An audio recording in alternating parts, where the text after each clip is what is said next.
Hello, and welcome to AP Environmental Science. Today I want to talk a little bit about environmental history and kind of how we look at the legacy of the environmental movement.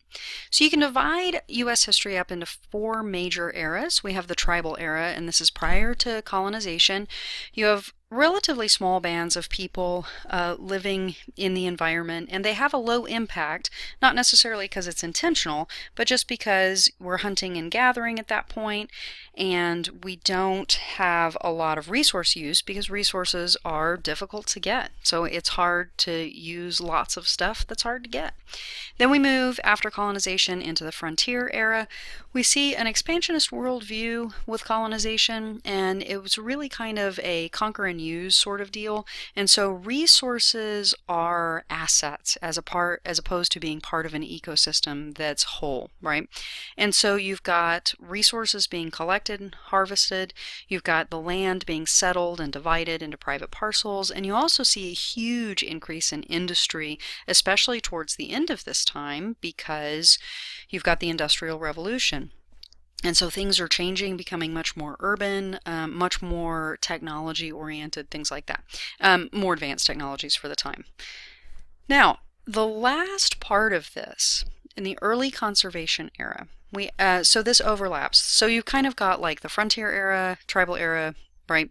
And then kind of overlapping that is the conservation era. And the early conservation era begins in the Industrial Revolution, where people are starting to see all of this pollution.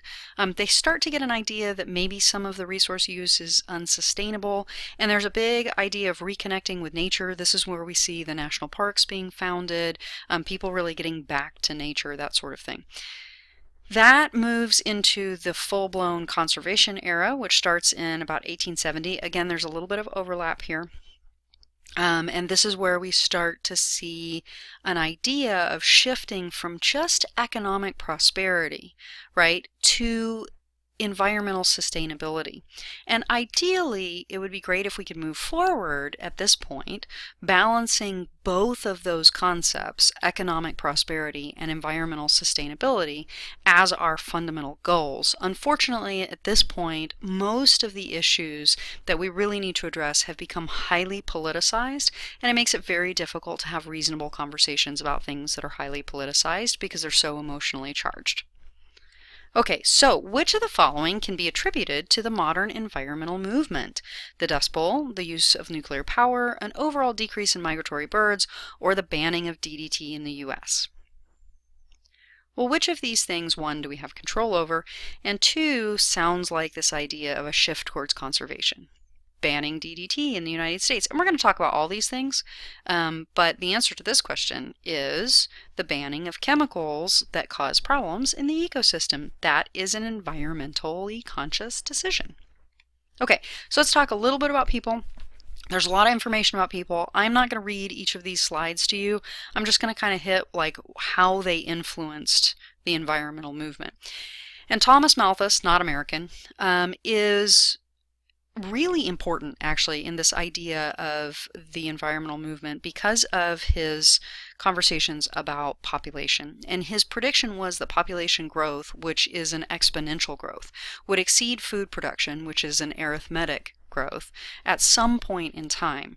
And so he suggested that if you could lower the birth rate, you would increase quality of life. And then he, of course, in his very famous essay on population, actually suggested ways that you could lower the birth rate, and we will talk about all of that when we talk about various population theories.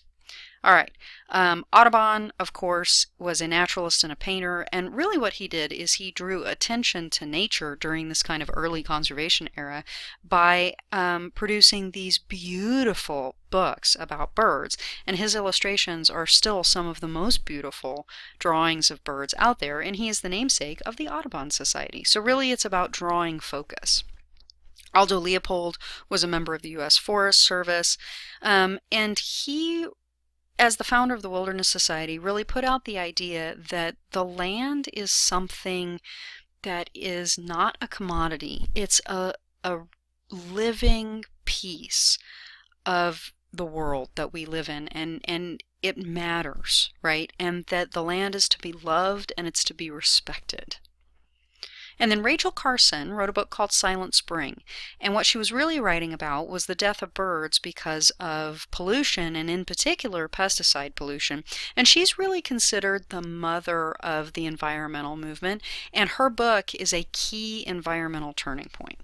John Muir helped get Yosemite National Park, and he is the founder of the Sierra Club. He was a very active lobbyist in protecting land and is part of that big national parks kind of movement.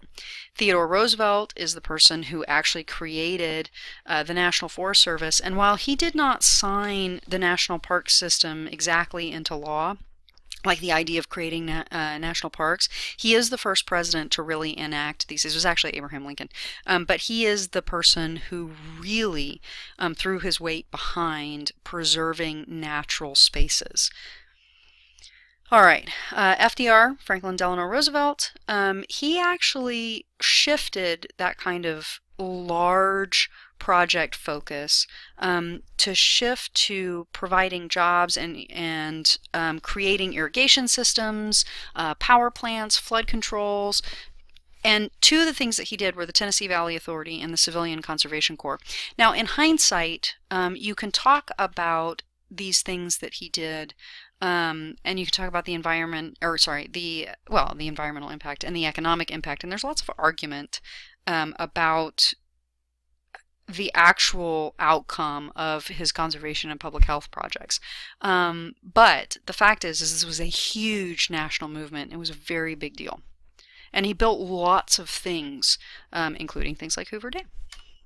Okay. Henry David Thoreau was a very famous writer. He's one of the people who really brought attention to nature, right? And was really calling for people to look at nature.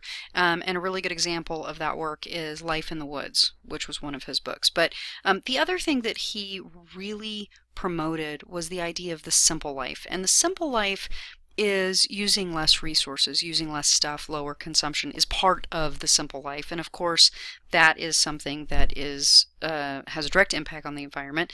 Resource use is a big deal, and we will talk about it later on. Okay. Now, let's talk about key environmental legislation. I am not going to talk about all of these things. The next 3 slides are your go-to for laws. One of the things that we want to talk about, of course, is what is the government's role in preserving the environment? And people can argue lots of different points of view on this. You will have your own view about the government's role.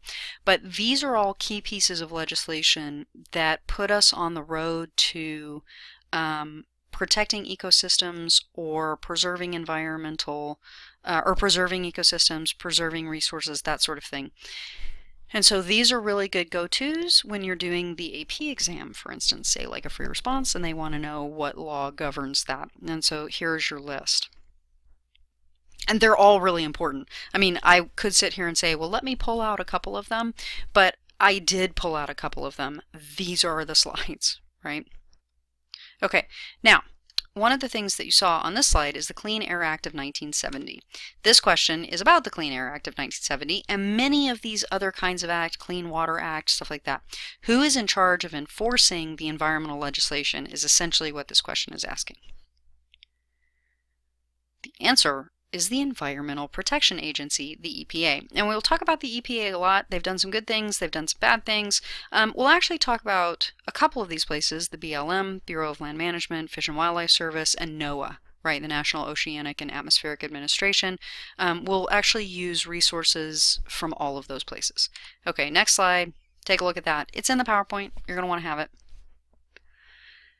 So here, one of the things that you should notice, though, just really quickly, if you look at this slide, okay, 1965, 1969, then 1970, 1970, 1970, 1972, 72, 73, 74, 76, 77, 77, 77.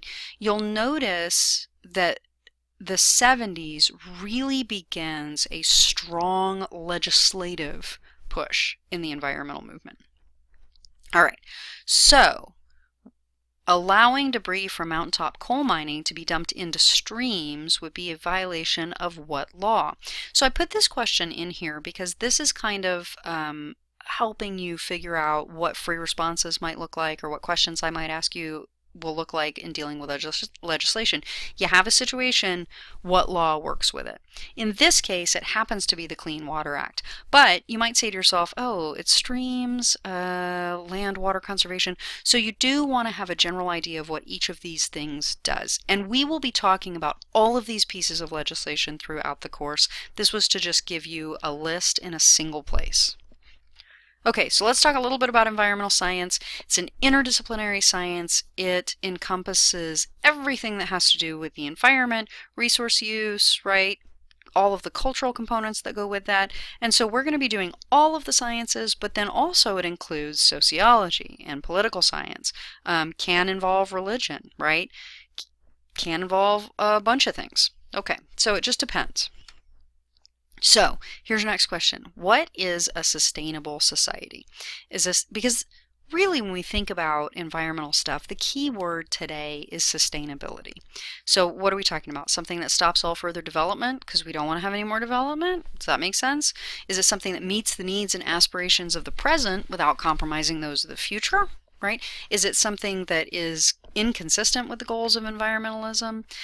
Or does a sustainable society continue as always and just assume that we'll get better because our technology will get better and we'll just figure the problem out?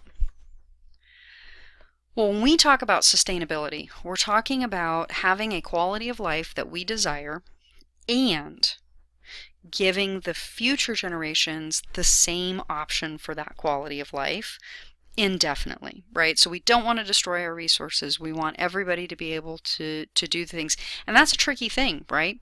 And different people have different ideas about what that looks like. And hopefully throughout the class, you'll figure out for you what sustainability looks like.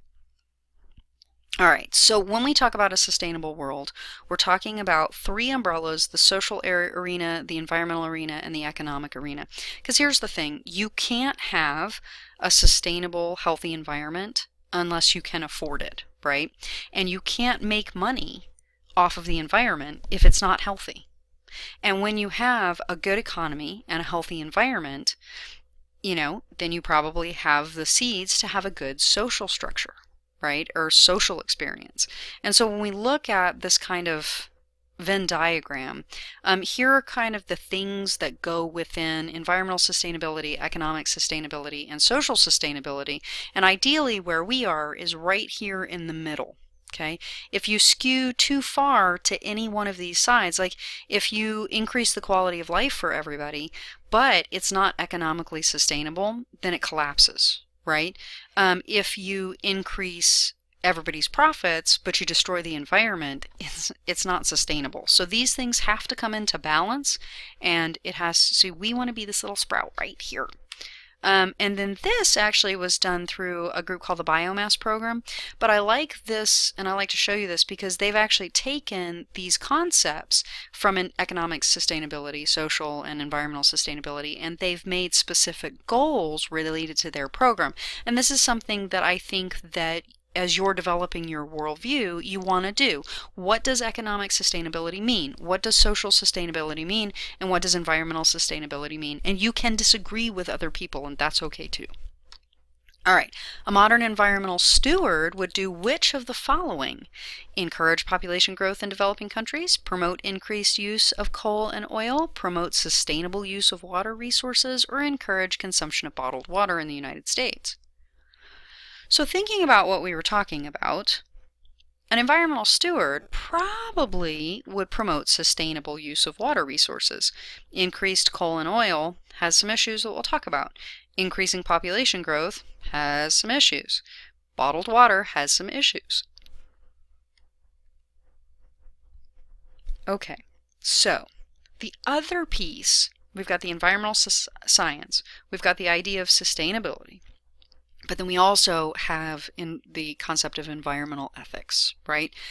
What is the moral relationship of human beings to the environment? And this is something that you have to figure out for yourself. What is the value of the environment? what moral responsibility do we have in dealing with the major environmental problems that result from our actions, right? And what needs should be given the highest priority on our decision making. And this is going to look different for different people. And that's the big challenge in the world, right? We have to figure out, how do we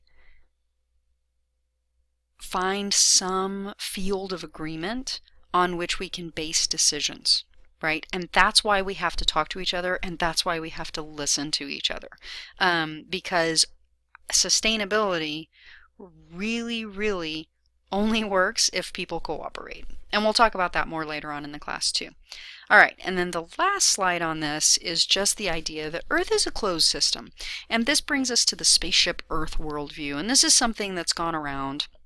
But I really like this quote. "We travel together, passengers on a little ship, dependent on its vulnerable resources of air and soil." And that is actually true, right? This is all we have. The Earth is what we have. Resources are limited, and waste does not go away. It's a closed system. So, with the exception of heat, it's a closed system. So how do we deal with that? And that is really what the class is about. What is the science in identifying issues and then dealing with them? And that's what we're going to be talking about for the rest of the year. All right, so this is just a quick little overview of some of the concepts in terms of environmental history, some people you ought to know, some legislation that you definitely need to know, and then kind of what we're doing here in the class. So if you have any questions, please make sure that you wrote them down, and don't forget your mini quiz when class starts, and I will see you next time. Thanks for listening.